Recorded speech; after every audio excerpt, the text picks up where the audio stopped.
The river was trying to kill the horse, and it was trying to kill the man, too. Silver Creek had turned mean after 3 days of cold rain, ripping through the rocks like a saw blade. Park Ranger Elias Thorne saw the white shape only because lightning split the sky for 1 hard second. In that flash, he caught the roll of a pale neck, the wide eye, the mouth opening as water slammed over it again. A horse was pinned in the middle of the rapids, trapped under a half-sunken log, fighting for one more breath. Elias did not stop to think about rules or luck. He was 45, built lean from years of riding fence lines and tracking lost hunters. He had seen men drown in calmer water than this. Still, he dropped from his saddle and ran along the bank with his rope already in his hands. The wind cut like a knife. Rain hit his face so hard it felt like thrown gravel. He found a stout cottonwood, looped the rope tight, then tied the other end around his waist with hands that did not shake, even when his heart did. He stepped into Silver Creek, and the cold stole his breath. The current shoved his legs out from under him and tried to spin him downstream. Elias dug in with his boots, leaned forward, and fought across in short, ugly steps. The white stallion threw its head up again, nostrils flaring red, teeth snapping at the water as if it could bite the river back. Its front leg was jammed between 2 thick limbs of a dead pine, and every time it kicked, the log locked it tighter. Most horses in panic will strike anything near them. Elias knew that. He also knew he had no time left. The stallion's eyes rolled toward him, dark and sharp, and something strange happened. The thrashing stopped. Not fully, but enough. The horse held still as if it understood he needed a moment. It stared at Elias the way a man stares when he recognizes a face in a crowd. It was not trust yet. It was more like a hard, fearful knowing. Elias went under once, feeling for the trapped leg in the brown blur. Branches scratched his arms. Gravel rolled beneath his boots. The river punched his ribs and shoved water into his nose. He came up coughing, drew air, and went under again. He wedged his knife into the soaked wood and hacked at it, blade slipping, fingers going numb. The horse let out a strained sound that cut straight through the storm, and Elias growled into the water like he was fighting a living thing. The branch finally cracked. The stallion yanked free and surged upward. The sudden force knocked Elias sideways into the main channel. The rope snapped tight and saved him, but it tore his waist and dragged him like a hooked fish. He clawed at the mud, pulled himself back to the bank, and lay there shaking as the rain kept hammering down. When Elias forced his eyes open, he expected the horse to bolt into the trees. Any wild stallion would. Instead, the white horse stood on the shore, one front leg favoring the other, water streaming from its mane in black ropes. It did not run. It watched Elias as if it was measuring him. Then, slow and careful, it limped forward and pressed its wet muzzle against Elias's shoulder. The touch was gentle. Elias pushed himself up on one elbow. Stunned, he lifted a hand and felt the horse's neck, thick with muscle and cold with river water. The stallion breathed out, and the warm fog rose between them. In that breath there was no fear, only something that felt like a question. Elias swallowed hard, because in that moment he felt less like a rescuer and more like a man who had just been found. "Come on," Elias said, voice rough. "You'll freeze out here." He led the horse up the trail toward his cabin barn, tucked in the pines above town. The stallion followed without a lead rope, step for step, as if it had walked that path before. Inside the barn, the lantern light turned the wet white coat into silver. Elias rubbed the horse down with old towels, checked the scraped leg, and wrapped it as best he could. The stallion never fought him. It stood still, ears flicking, eyes steady, taking the care like it was used to it. As Elias wiped mud from the horse's left flank, his cloth caught on a patch where the hair lay wrong. He scrubbed harder, and the mark beneath showed through. It was a brand, but not like any ranch brand Elias had ever seen. It was a circle, and inside it a sharp triangle cut by a jagged line. Clean, exact. The kind of mark made by someone who paid for good iron. Elias felt a cold prickle climb his spine. He knew the brands in the valley. He knew the Blackstone Cattle Mark, the Vance Ranch Bar, the old McCarthy Crescent. This one was not any of them. He stared at it until the lantern flame seemed to sway. Then he found the lump. It sat under the skin near the base of the neck, hard as a coin and too smooth to be a scar. When Elias pressed it, the stallion pinned its ears and shifted back, a warning without violence.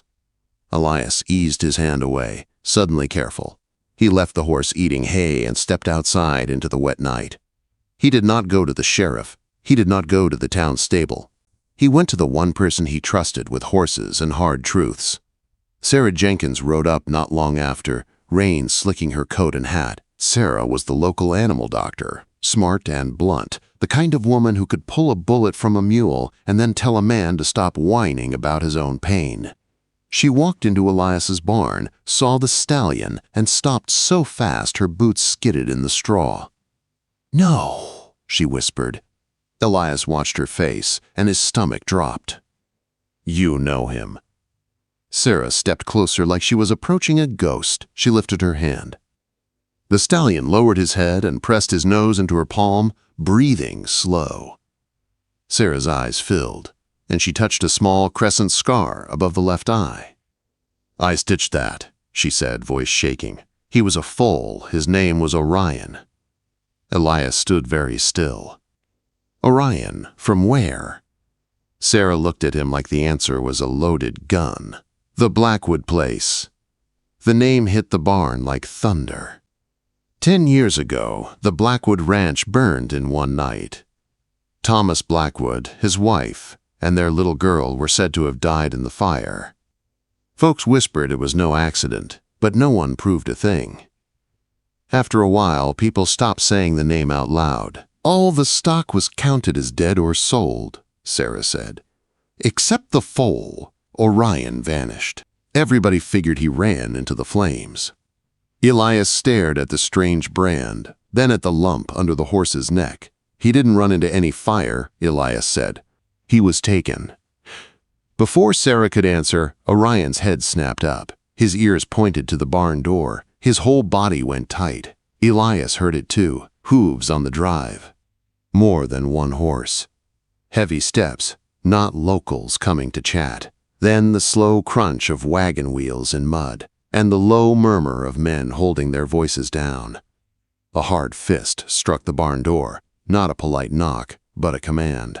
The hinges shivered. A smooth voice called through the wood, calm as a man reading a bill of sale. "Ranger Thorne, open up. We know the white horse is inside." The pounding on the barn door came again, harder this time, like the man outside wanted the wood to remember his fist. Orion did not back away. He stepped forward, head high, ears flat, watching the door like he could see through it. Sarah's face had gone pale, and she held her medical bag tight to her chest as if it could stop a bullet.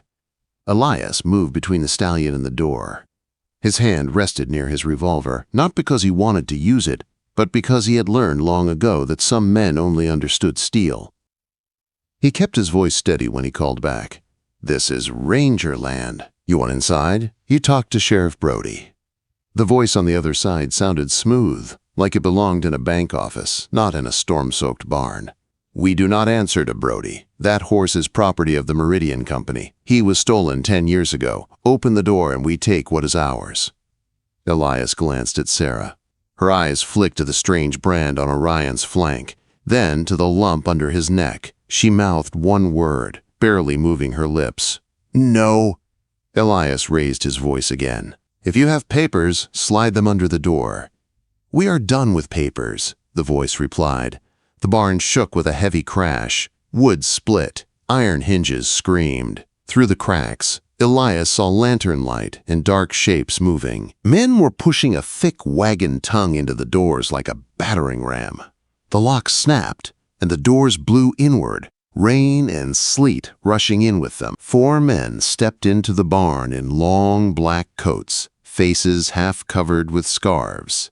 They carried long guns, not hunting rifles, but the kind a hired gun carries when he expects a fight. One of them held a short tube like a doctor's tool, but the tip was a dart, not a needle. Sarah backed toward the tack room. Elias kept his body angled, like he had been taught, making himself a smaller target. "Get behind the stall wall," he snapped to her. "Lock the tack room and stay quiet." The men did not slow. They came in with purpose. One raised the dart tube and aimed at Orion's neck. Orion screamed. It was not the fear cry of a trapped animal. It was a battle cry. The stallion launched forward, crashing into the closest man with a force that sounded like a wagon hitting a stump. The man flew backward into the broken door. Orion spun and kicked, both hooves striking the second man in the chest. The impact lifted him off his feet and slammed him into the feed bins. Grain exploded into the air like dry sand in a windstorm. The hired men hesitated for a heartbeat, shocked. Horses ran. Horses did not fight like this. Elias used that heartbeat. He fired one shot into a beam above their heads, splintering wood. "Back off!" he shouted. They did not back off. The leader snapped an order and one man tossed a smoking pot onto the ground. It burst open with a sharp hiss. Bitter smoke filled the barn, stinging eyes and throat. Orion did not run from the smoke. He charged through it. He bit down on the arm of the man with the dart tube, shaking him hard until the tube clattered to the dirt. The man screamed, dropping to his knees.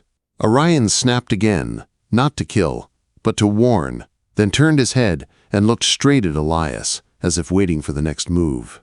Sarah shoved the tack room door open just long enough to yell, "The backslider!"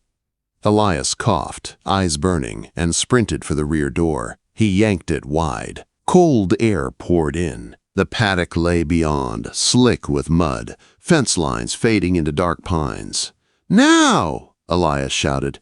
Orion broke free like a white storm. He thundered toward the open door, and Elias grabbed a fistful of mane and swung onto the stallion's bare back. Sarah ran after them, stumbling in the mud. Elias leaned down, caught her wrist, and hauled her up behind him. She wrapped both arms around his waist, shaking hard, breath coming in short gasps. Gunshots cracked behind them. Bullets tore through fence rails, splintering wood. Orion leaped the fence in one clean jump and landed running, hooves digging deep, finding grip where there should have been none. He did not head for the road. He turned into the trees, into the thick timber, where wagons could not follow fast. They rode until Elias's lungs burned and Sarah's grip loosened from exhaustion. Snow began to mix with the sleet as they climbed higher. The storm changed its sound, from pounding rain to a heavy hush that swallowed the world. When Orion finally slowed under a wide rock shelf, Elias slid off, legs weak, and helped Sarah down. She leaned against the stone, teeth chattering so hard she could barely speak. "They came to kill us," she said. "Over a horse." Elias looked at Orion. The stallion stood there, breathing steam, eyes alert, head angled toward the north, as if listening to something far away. The brand on his flank looked darker in the low light. "Not just a horse," Elias said. "That mark means something." Sarah wiped her wet face. "Meridian Company," she whispered. "I heard that name once." Men said they had money from railroads and mining. Men said they bought judges like they bought whiskey. Elias's jaw tightened. "Then they will buy Brody too if they have to. We do not go back to town." He pulled his pocket watch out, saw the late hour, then snapped it shut. "There's an old Ranger supply cache up on Sawmill Ridge. Food, blankets, maybe a rifle. We get there before daylight." Orion stamped once, then stepped forward and nudged Elias's hand, then turned his head and started walking, slow but sure, as if he already knew the path. Elias frowned. "He's leading." Quote, They moved on foot now, saving the horse's strength. The snow thickened, coating branches, making the forest look like a graveyard of white ghosts. Orion walked ahead, picking his steps with strange care. Twice, when Sarah slipped on hidden rock, the stallion was there, steadying her with a firm push of his muzzle. After hours of climbing, Orion stopped near a wall of spruce, so dense it looked like solid shadow. He pushed into it, forcing a narrow way through. "That's no trail," Elias muttered. Orion looked back, eyes fixed on him, and pushed again. Elias followed, Sarah close behind. The branches scraped their faces and snagged their coats. Then, suddenly, the trees opened into a small, hidden clearing pressed against a rock face. In the center sat a lean-to built with skill, covered in pine boughs, camouflaged like a hunter's blind. Elias stepped in, heart thumping. This was not a lost man's shelter. This was a hideout. He pulled back a rotting tarp and found stacked crates sealed tight. He popped one open and stared. Inside were blankets, dry food, medical supplies, and boxes of cartridges wrapped in oilcloth. Sarah let out a broken laugh of relief. Thank God! Elias opened another crate and froze. Inside were journals, old leather books, pages packed with tight handwriting. He flipped the first one open and read the date. It was from 9 years ago. His eyes scanned the lines, and the world seemed to tilt under him. They stopped looking, the writing said. They think we burned. Good. Orion is growing. The iron seed is holding, but it makes him fierce. I must teach him control. I must teach him to protect her. Elias's throat went dry. He knew that handwriting. He had seen Thomas Blackwood's signature on permits years ago. He had seen it the night of the fire, when men pretended it was only smoke and bad luck. Sarah stared at him. Elias, what is it? Quote, Thomas Blackwood, Elias said, voice low. He wrote this. Sarah shook her head. That's not possible. Elias flipped deeper, hands shaking now. Near the last pages, an entry dated only 3 months ago made his chest tighten. My lungs are failing, it said. If I do not make it, Orion knows what to do. I told him, find the ranger, find Thorne. He is the only one who ever asked about the wagon tracks. Elias lifted his head slowly and looked at Orion. The stallion stood by the fire pit, watching him with deep, steady eyes. He came for me, Elias whispered. Sarah's voice was barely a breath. If Thomas is gone, then where is Lily? Orion turned and walked to a crack in the rock wall, nosing at a cluster of brush. Elias pushed the brush aside and found a narrow cave mouth behind it. A voice spoke from the edge of the clearing, sharp and young. She's not in the cave. Elias spun, reaching for a gun that was not there. A girl stood in the snow with a bow drawn, arrow aimed straight at his chest. She wore furs and mud on her face for cover, eyes bright with fear and anger. Orion stepped toward her with a soft whinny, and the girl's mouth trembled for a heartbeat before she hardened again. Step away from my father's horse, she said. One wrong move and you die. Elias raised both hands, slow. My name is Elias Thorne. Your father wrote about me. The girl's eyes narrowed. My father is dead. Her bow never dropped, but Orion pressed his nose to her shoulder like he was coming home. The girl blinked hard, and a tear cut a clean line through the dirt on her cheek. Then you know what's coming, Elias said gently. Meridian is hunting him. They're hunting you. Lily's jaw tightened. She glanced toward the trees, listening. They are already close, she said. This mountain is not just woods. It's a trap my father built for them. She nodded toward the cave. Grab the ammo. Get inside. If you want to live through the night, you do exactly what I say. The cave swallowed them fast, like the mountain was closing its mouth. Lily moved first, sure-footed, bow held low but ready. Elias followed with the journals tucked under his arm and a rifle in his other hand. Sarah stayed close, one palm on Orion's shoulder as if she could steady both the horse and herself. Inside, the air was cold and dry. The passage twisted, narrow at first, then opened into a wide chamber lit by a dim lantern and a faint hum. Elias stopped when he saw it. Wires ran along the rock. A small generator sat on a wooden shelf, its little light blinking. Old monitors flickered on a table, showing dark, grainy views of the forest outside. Cameras, Elias murmured. My father watched every trail, Lily said. Her voice was calm, but her eyes were not. Those eyes had not been allowed to be a child's eyes for a long time. Sarah stepped closer to Orion's neck, studying the lump again. That thing under his skin, she said. It's not a normal chip. Lily sharpened a small knife against a stone, the sound sharp in the cavern. Meridian wanted a living weapon, she said. Not just a strong horse, a thinking one. A horse that could learn faster, move with better judgment, react without fear. Elias glanced at Orion. The stallion stood quiet, but his gaze moved from screen to screen, like he understood what they showed. The way he listened was wrong for an animal. It was like he was waiting for instructions he would never accept. "They called it Project 89, Lily said. "My father found out too late what they really were, so he burned the ranch and ran us into the mountain. He destroyed their servers. The only thing they still need is inside Orion's neck." Sarah's mouth went dry. "That is why they came with guns." A flicker on one of the screens pulled Elias closer. 4 heat shapes moved through the trees below, spaced out, careful. More lights appeared behind them. More men. "They found the hideout," Elias said. Lily looked at the screen, then at a row of switches bolted to the rock. "This is the first line," she said. "My father planned for this." Elias watched her hand hover over a switch and felt his chest tighten. "Lily," he warned. "No killing if we can help it." Lily's face did not change, but her voice trembled just slightly. "They killed my mother," she said.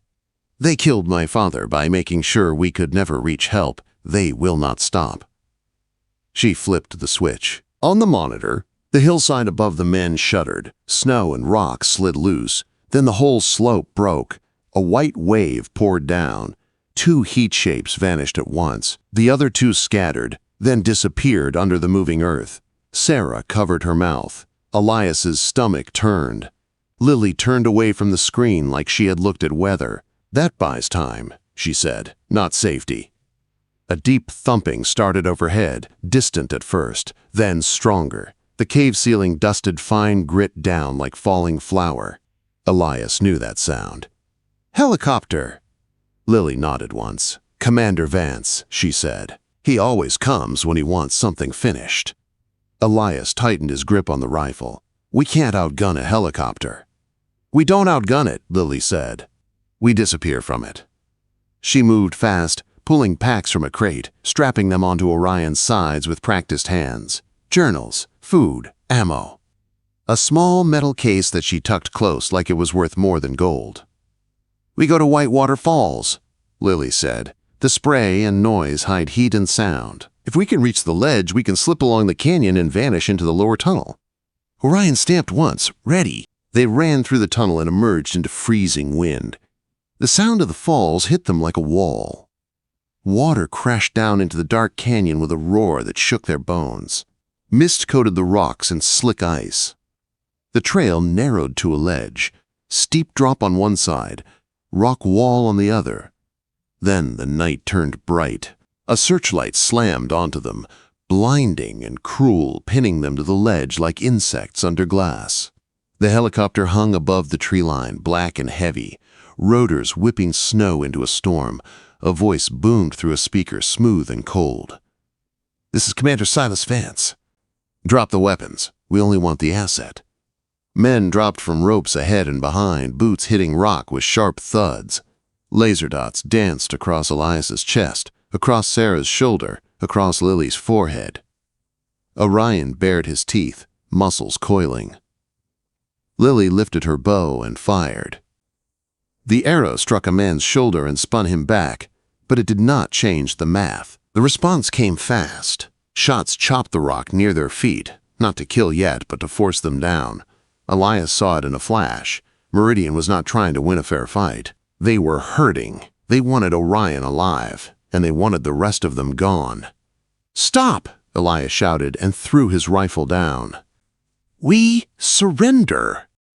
The gunfire stopped like someone cut a string. 2 men rushed in. One grabbed Lily, twisting her arms behind her. Another pinned Sarah. Elias was slammed to his knees and bound with plastic ties. Orion screamed and lunged, trying to reach Lily. A dart struck his flank. He flinched, but did not drop. Another dart hit. Still he stayed up, shaking his head, eyes wild. "Use the prod!" a man shouted. Electric rods jabbed Orion's ribs. Sparks snapped in the mist. The smell of burned hair and ozone filled the air. Orion collapsed hard, legs folding, head hitting rock. Lily cried out, fighting her bonds. "Stop! You're killing him!" Commander Vance stepped from the helicopter like he was stepping out of a fine hotel. He wore a clean coat, clean gloves, and a smile that did not belong in this wilderness. He scanned Orion's neck with a handheld device. The screen flashed and he smiled wider. "Project 89, he said softly. "Welcome home." He turned to Elias, Sarah, and Lily. "You three are problems," he said, "but I do not waste bullets. Strip their coats, let the cold do the work." Hands tore away Elias's jacket, then Sarah's. Lily's furs were ripped off. The mountain air hit them like a punch. Elias's skin prickled and went numb in seconds. Vance nodded to his men. "Load the horse." They dragged Orion toward the helicopter. The stallion stumbled, head low, body heavy, looking broken. Elias watched with helpless fury as the men pushed Orion into the cargo bay. Just before the door shut, Orion stopped. He turned his head slowly, and his eye locked on Elias. For one short second, that eye was clear, sharp, and awake. It was not the eye of a drugged animal. It was the eye of a mind making a choice. Then Orion let his head droop again and allowed himself to be shoved inside. The helicopter rose, snow blasting the ledge, and then it was gone into the night. Sarah's voice cracked through her shaking. "He's gone. We're done."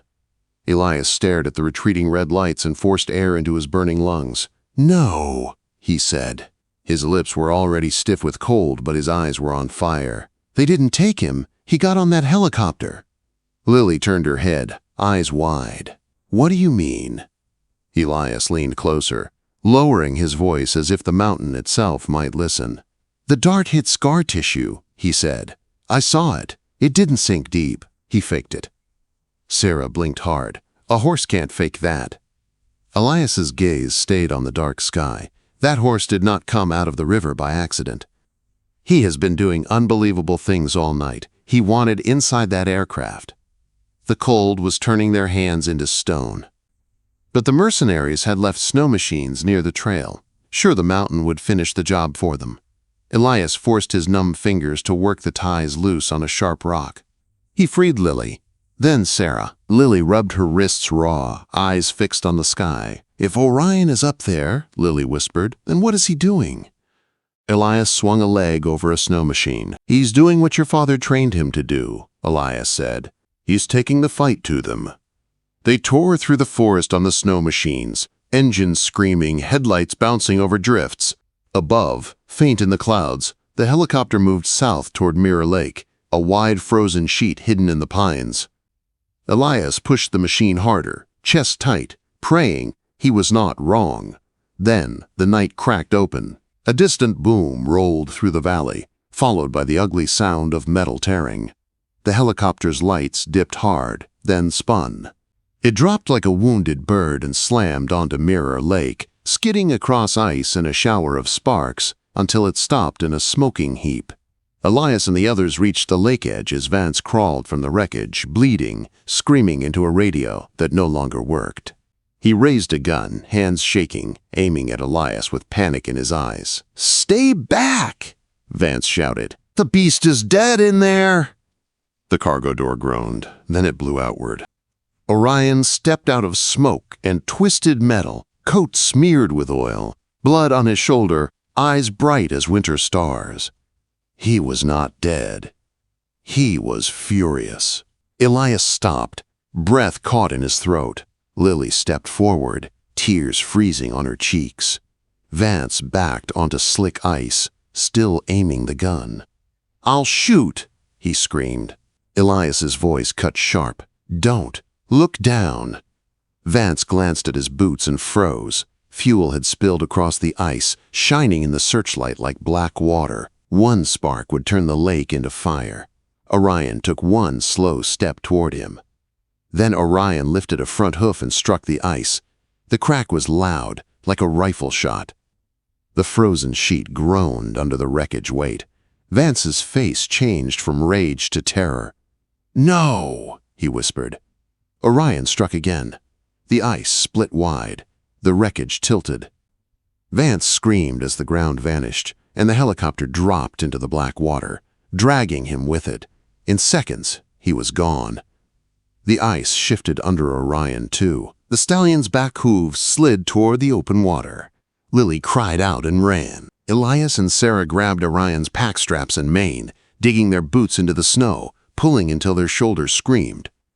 Orion fought for grip, hooves scraping, muscles shaking.